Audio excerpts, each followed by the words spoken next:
Today I'm going to be talking about shame. And more importantly, how do we overcome shame?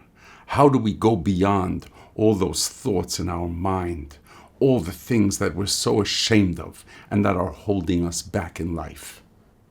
Hi guys, for whoever doesn't know me, my name is Eddie Lindenbaum from Eddie for Life.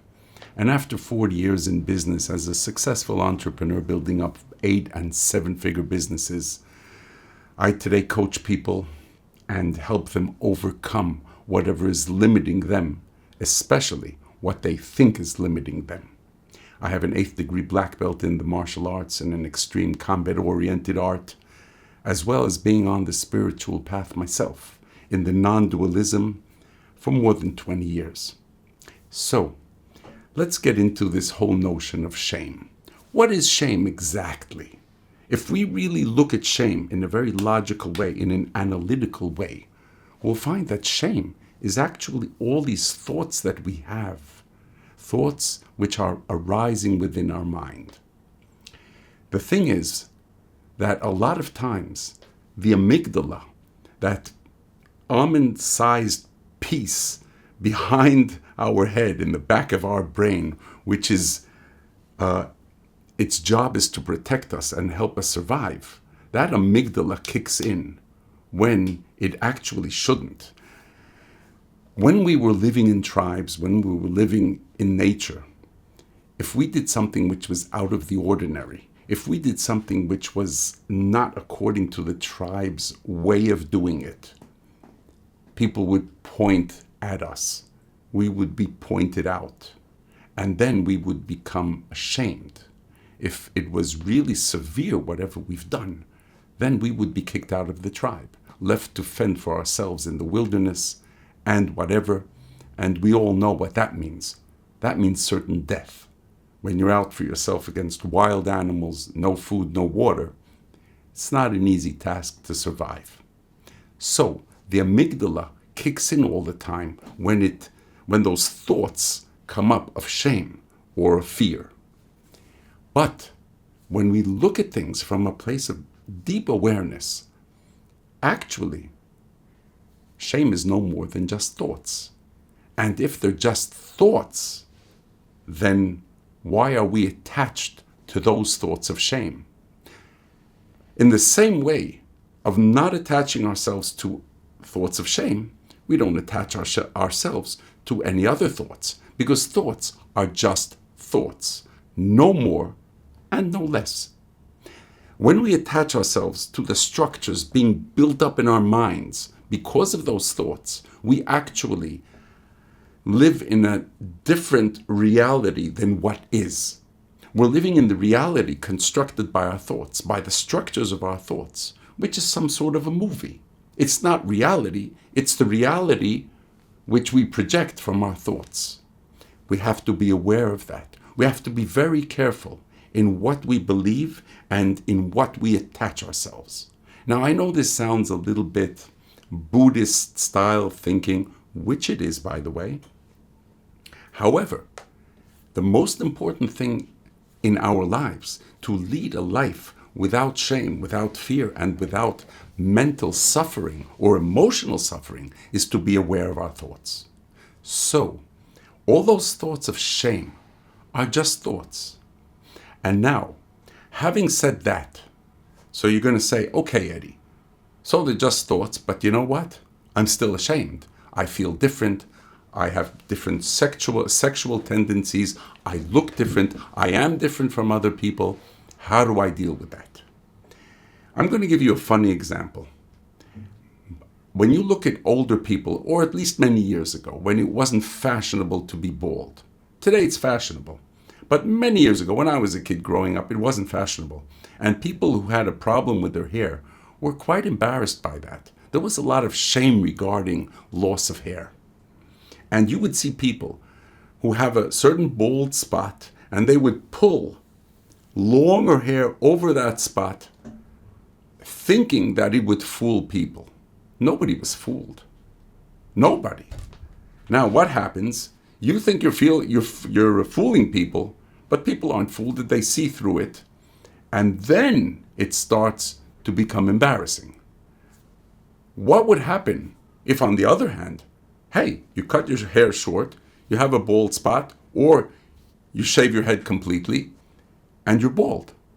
The moment we start hiding what we feel is maybe our inadequacies or what we're ashamed of, that is what others pick up on. They pick up on it like a dog on a scent. The more we hide, the more people are going to make fun of it. We see it all the time. If we want to talk about people who are very, very ashamed of any sort of sexual tendencies, whether gay or lesbian or whatever, and they have not come out of the closet, they're so ashamed of it. They're so scared that people are going to find out and make fun of them.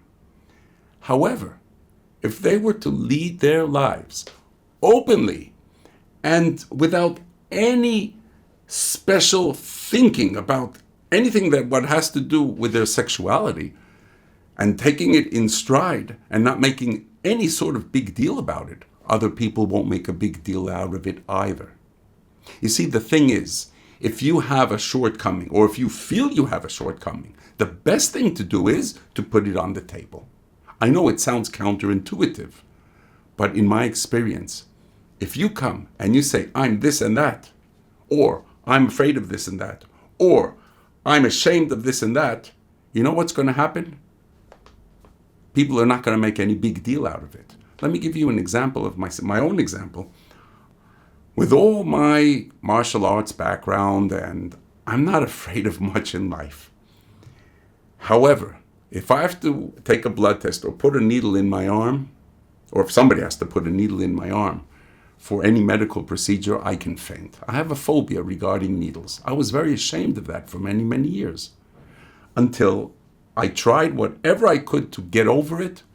It didn't work. So what I started doing then is, if I had to do a blood test, which I always pushed off for years, but in the end, let's say I had to do something, or for an operation, I would tell the nurse who had to take blood or put the needle in, I would say, listen, with all, what you see, some big guy who you think is real tough, I'm a pussy. I am going to faint the moment I see a needle, or if you have to put the needle in, so I have to lie down, and it's not going to be easy. Now, the moment, I would say that, she would say, well, hey, that's no big deal. I'm used to that. I'm used to that. It's the biggest guys, the toughest guys who always have the biggest problems with needles. And it would put me at ease a bit, and it would put her at ease, definitely. So, let's sum things up. The best way to go about overcoming your shame is, first of all, to realize, to understand deeply, from a place of very, very deep internal awareness, that whatever you feel shame is just thoughts arising within your mind. Do not get attached to those thoughts. Do not believe that those thoughts are you. They are not. They are just your thoughts. In the same way, you have thoughts which you do not act upon, which could be, when you look down from 50 floors up and you think what it would be to fly from 50 floors up. You don't jump, because you know that that's just a crazy thought. So there aren't any crazy thoughts or not crazy thoughts. They're all just thoughts, and we don't get attached to them, because those thoughts are not us. Be aware of your thoughts, and the more you're aware of them, the more they're going to disperse like clouds. Number 2, always hold your head up high. Never put your head down for anybody. Never allow yourself to act upon your shame. Just the opposite. If you're embarrassed about something, go ahead and flaunt it. Flaunt it. And you will see something amazing. The more you flaunt whatever you think is your shortcoming or what embarrasses you, people won't make any issue out of it. In any case, I hope I've given you a little bit of value on how to overcome your shame. There's a lot more I can talk about on this subject. We're going to do that another time. However, should you need any help, you can always reach out to me. That's one of the areas in which I work with my clients on fear and shame, and how to overcome our fears and our shame, as well as master them. So take your shame in hand. Don't let it rear its head up. Overcome it, and don't get attached to it. God bless you.